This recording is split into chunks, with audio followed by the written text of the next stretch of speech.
Bienvenue sur Africa 24 dans cette nouvelle édition du Non-Stop Info au sommaire de l'actualité. La campagne électorale en vue de la présidentielle du 23 décembre se poursuit en République démocratique du Congo. Dans ce journal, nous irons à la découverte de Marie-Josée Ifoku, seule femme candidate. Elle mise sur la réforme de la justice pour changer son pays.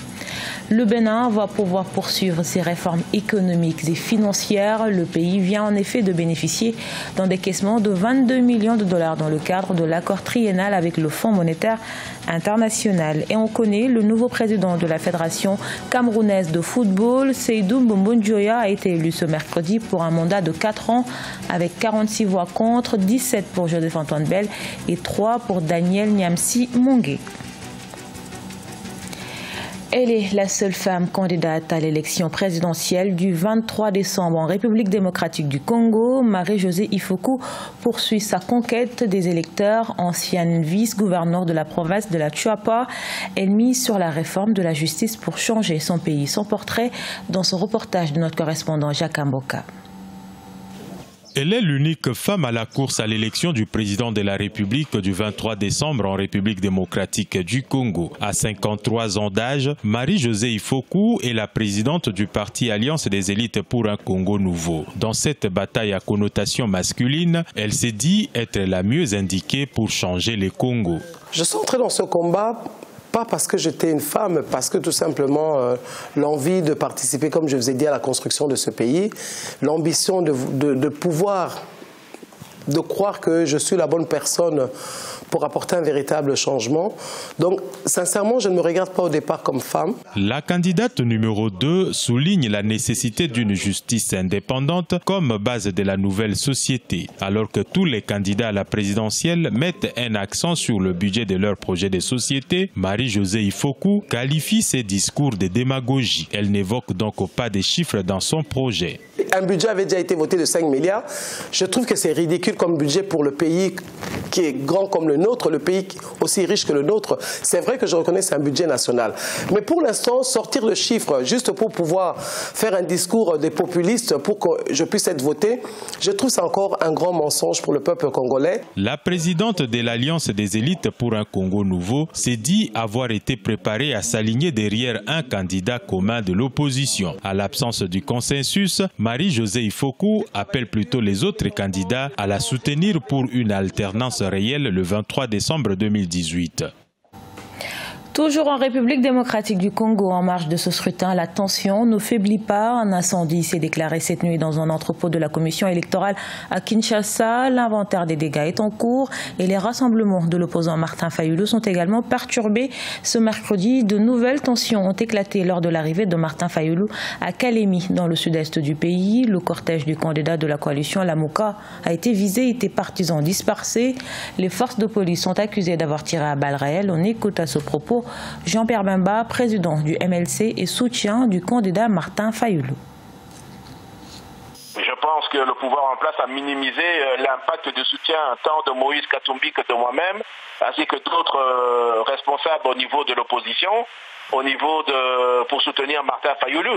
La popularité que nous avons eue, nous avons soutenu, demandé à tous nos militants, et le pouvoir en place a très peur et voit la masse et le volume de la population qui est en train de suivre notre candidat commun et fait en sorte qu'ils se disent que de toute manière les résultats qui vont sortir des urnes est là et ils veulent bloquer, je veux dire, cet élan de soutien, je veux dire, à notre candidat, et c'est ça qui leur fait peur. C'est pour ça qu'ils multiplient ces manœuvres. On nous interdit d'atterrir à Kindu, on nous interdit, je veux dire, de faire des manifestations à Lubumbashi. Ce sont les forces de l'ordre, la garde républicaine, qui a détruit le stand qui devait réunir, je veux dire, ou le podium qui devait réunir notre candidat commun lors de son meeting hier à Lubumbashi. Le conseiller d'administration du Fonds monétaire international décaisse 22 millions de dollars en faveur du Bénin, un décaissement qui entre dans le cadre de la 3e revue de l'accord triennal au titre de la facilité élargie de crédit, accord approuvé pour soutenir le programme de réforme économique et financière. L'institution recommande néanmoins le maintien du déficit budgétaire en dessous de 3% du PIB en 2019. Cheikh Omar Bandaogo.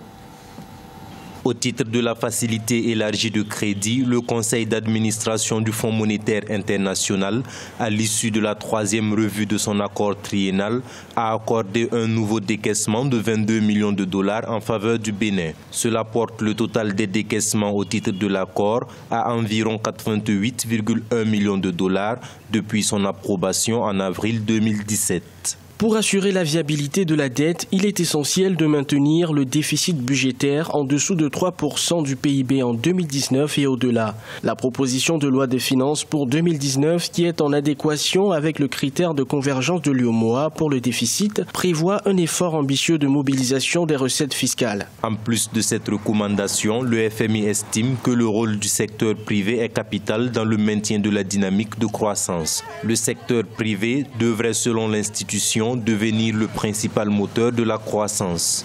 Sur ce plan, le gouvernement béninois doit encore travailler parce que la loi de finances de cette année ne permet pas forcément aux entreprises, aux petites entreprises de se formaliser.